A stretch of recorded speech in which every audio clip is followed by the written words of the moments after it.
Bismillahirrahmanirrahim. Assalamualaikum warahmatullahi wabarakatuh. Waalaikumsalam. Jumpa lagi kita di Serverpod, renyah dan berisi, tentunya dengan narasumber kita yang aktual. Selamat pagi menjelang siang Pak Abe. Ini selamat pagi. Panggilan kesayangan ya Pak Abe ya. Assalamualaikum warahmatullahi wabarakatuh. Beliau ini adalah Ketua IAKMI NTB periode 2024 sampai dengan 2028 ya Pak ya. Yeah. Nah, nanti apa sih IAKMI, nanti Bapak tolong kasih gambaran ke kita nih Pak, karena mungkin banyak yang belum tahu IAKMI itu makanan kayak apa ya Pak ya. Dan tentunya acara podcast ini kali ini dikerjasama dengan UNICEF, Kantor Perwakilan NTB NTT, dan juga IAKMI Pemda NTB. Dan tentunya Pak Haji Muhammad Abdullah SKM MG ini adalah ketuanya. Pak Abe, dan kita hari ini kita akan membicarakan tentang imunisasi ya Pak ya. Bagaimana imunisasi itu dikerjakan dari tahun 1057 Pak, awal tahunnya. Jadi baru cuma satu waktu itu. Nah, sekarang sudah berkembang dengan kecanggihan teknologi dan juga penelitian terus berjalan. Sekarang sudah katanya tadi 14 penyakit yang sudah bisa dicegah dengan imunisasi Pak Abe. Nah, sebelum kita berlanjut nih Pak Abe, mungkin kasih gambaran dulu Pak, IAKMI itu apa sih? Gitu. Silakan Pak Abe. Baik, terima kasih. Bismillahirrahmanirrahim. Assalamualaikum warahmatullahi wabarakatuh. Selamat pagi. Terima kasih Bani. Jadi IAKMI adalah singkatan dari Ikatan Ahli Kesehatan Masyarakat Indonesia. Nah, dalam hal ini kita punya pengurus daerah Provinsi NTB. Kebetulan saya sebagai ketuanya dari periode 2024 sampai 2028. Nah, jadi IAKMI ini adalah menjadi wadahnya untuk para profesional kesehatan masyarakat. Ya.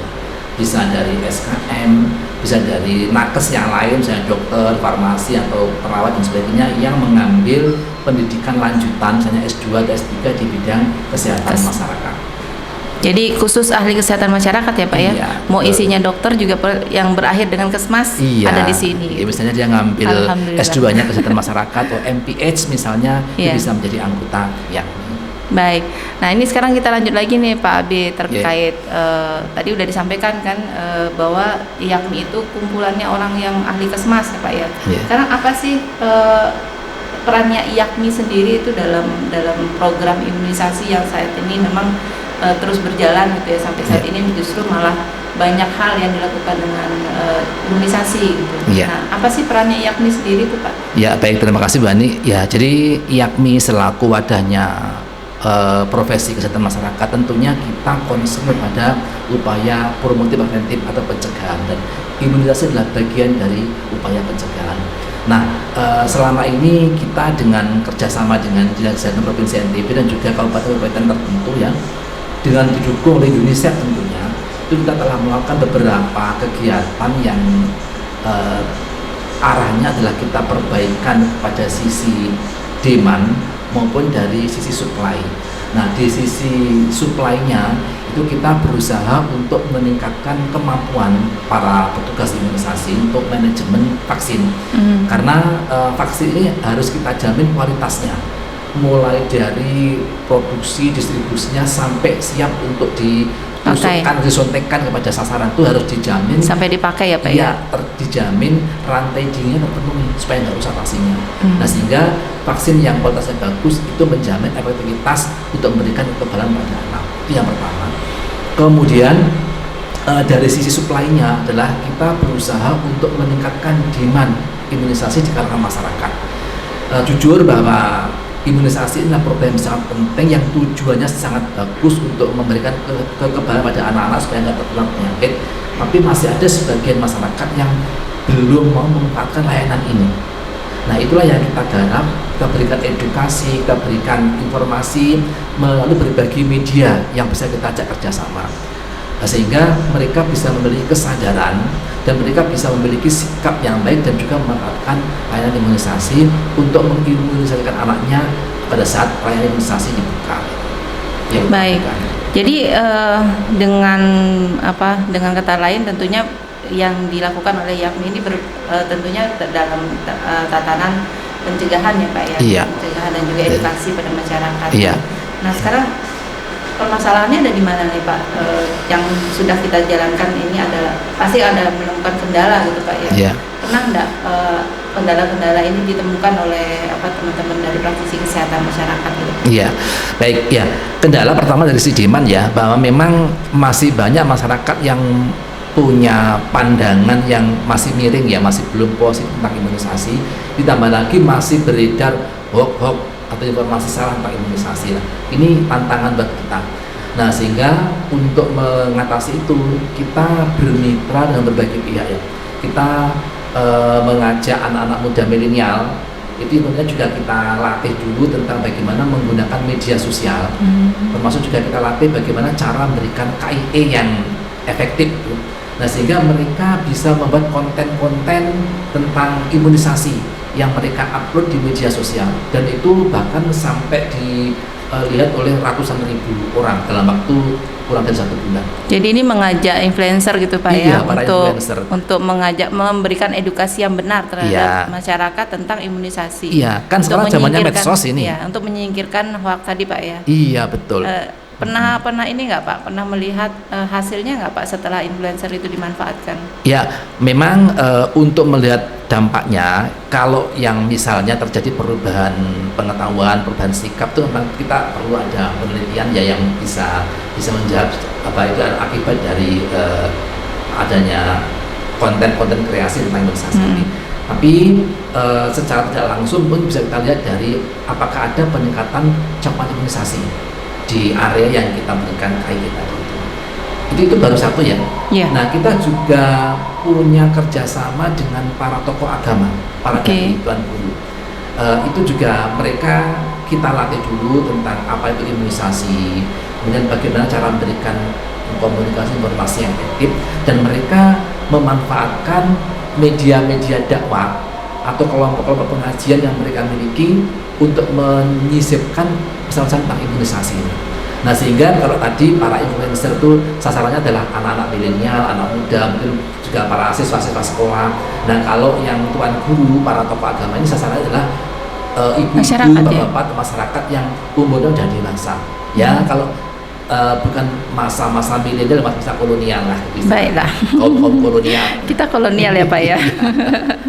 Ya, saya ini kolonial apa gimana Pak? Setengah kolonial. Ini di masa-masa persimpangan ini. Nah, itu masalahnya. Jadi tadi tokoh agama untuk masyarakat dewasa ya Pak ya. Kira-kira saat ini tokoh masyarakat ya, tokoh agama yang tadi ditarik untuk kita edukasi atau kita berikan pembekalan terhadap imunisasi ini sudah merata belum Pak? Artinya kan sekupnya YAKMI ini kan NTB nih Pak ya, semua wilayah NTB kita punya cabang istilahnya.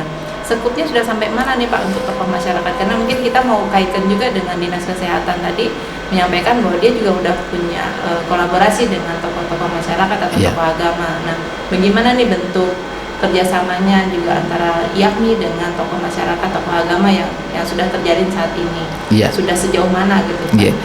Nah, tentunya kalau kita mengcover seluruh NTB mungkin kita tidak mampu ya dengan keterbatasan sumber daya. Kebetulan kami dengan dukungan UNICEF itu kita menggarap di beberapa kabupaten kota. Jadi di kota Mataram, kemudian di Sumbawa Barat, kemudian di Lombok Timur, kemudian juga di Lombok Utara gitu. Ini yang terkait dengan bagaimana kita berkolaborasi dengan tokoh agama. Nah, yang dengan kaum milenial itu juga dengan kota Mataram, dengan Sumbawa Barat, dengan Dompu, Bima, kota Bima dan Sumbawa. Jadi artinya ya mudah-mudahan nanti kalau ini berhasil, ada praktek baik bisa direplikasi di kabupaten lain, dan kita berharap dinas kesehatan juga bisa melanjutkan dan untuk menjamin keberlangsungan atau sustainability dari praktek baik ini. Baik, dasar untuk pemilihan kabupaten kota tadi itu berarti ada sesuatu mungkin Pak ya yang bisa dikonklusikan, artinya disimpulkan lah kenapa kita mengambil kabupaten kota yang tadi itu Pak? Apakah ada memang cakupan-cakupan atau spot-spot yang memang bermasalah dengan imunisasi itu? Mungkin bisa dikasih gambaran nanti Pak ya. Jadi kita pengen tahu nih spot daerah mana sih yang belum semuanya imunisasi apa namanya Pak, universal Child Health Immunization, UCI. Jadi coveragenya ya Pak ya. Iya. Kalau misalkan di Lombok Barat itu mungkin sudah 100%, bagaimana dengan kabupaten yang lain? Apakah itu yang juga mendasari keputusan mengambil kabupaten lain, UNICEF-nya seperti itu atau bagaimana? Iya. Mungkin bisa digambarkan. Tentunya pemilihan lokasi ini juga ditentukan pertama adalah memang daerah-daerah yang cakupannya masih belum tinggi, yang rendah. Dan juga ada 2 kabupaten kota yang terendah di Provinsi NTB. Meskipun saya nggak sebut ya. Iya. Nah, tentunya yang masih punya masalah dengan cakupan yang masih rendah. Kemudian juga kita memilih kabupaten-kabupaten yang penduduknya besar. Nah, karena kalau penduduknya banyak dan itu masih punya masalah, resiko ya? Nah itu juga akan memberikan indikator yang buruk untuk Provinsi NTB. Iya betul. Sebetulnya Lombok pun juga sudah pernah kita garap ya, kali bertahap ya. Kita tidak bisa seluruh kabupaten serentak, kita bertahap. Mudah-mudahan ke depan juga bisa semua kabupaten kota bisa tersentuh. Ya mungkin boleh kita singgung juga di sini ya pemirsa dan juga Pak Abe, sepak terjangnya Dinas Kesehatan Kabupaten Lombok Barat terhadap dai kesehatan itu rasanya sudah bertahun-tahun dan berpuluh-puluh tahun yang lalu, dan mungkin ini menjadi terobosan juga di Lombok Barat ya Pak, salah satunya. Dan mungkin kalau kita di copy paste misalnya di kabupaten lain itu juga agak baik juga ya, tapi mungkin ditelaah lagi mungkin. Nah, tapi mungkin dari hal yang tadi disampaikan Pak Abe tentang bagaimana mengedukasi tokoh agama, kemudian para milenial ya Pak ya, milenial ya, influencer tadi itu Pak. Nah itu mungkin ada kendala enggak sepanjang ini? Jadi yang ingin kami simpulkan di sini, permasalahan apa sih yang selama ini ada antara influencer dan juga dengan tokoh agama tersebut? Susah nggak menjaring mereka? Sebetulnya kalau susah sih enggak ya, dan mereka itu ya insya Allah antusias ya, karena mereka sebetulnya punya potensi, mereka punya masa ya. Tuan Guru itu punya jamaah, kemudian anak-anak milenial dia punya follower di media sosialnya. Nah, ini kan potensi yang harus kita manfaatkan. Nah, selama ini mungkin kendalanya adalah mungkin teknik-teknik komunikasi yang efektif yang mereka mungkin belum kuasai. Nah, karena itu makanya kita waktu mau kerjasama dengan mereka, kita dahului dulu dengan diberikan peningkatan kapasitas. Bagaimana melakukan komunikasi yang efektif itu Pak ya? Betul, gitu. Bahkan kami juga pernah waktu itu kita mengundang narasumber sebagai influencer dari Jakarta itu yang luar biasa ya, gitu. Meskipun melalui daring ya. Iya. Oke, jadinya semua media sekarang boleh dipakai Pak. Iya. Tidak harus datang ke sini kan Pak? Iya, betul. Seperti saat ini kita mungkin bicara di sini, tapi yang mendengarkan bisa sedunia Pak nanti. Iya. Insya Allah ya.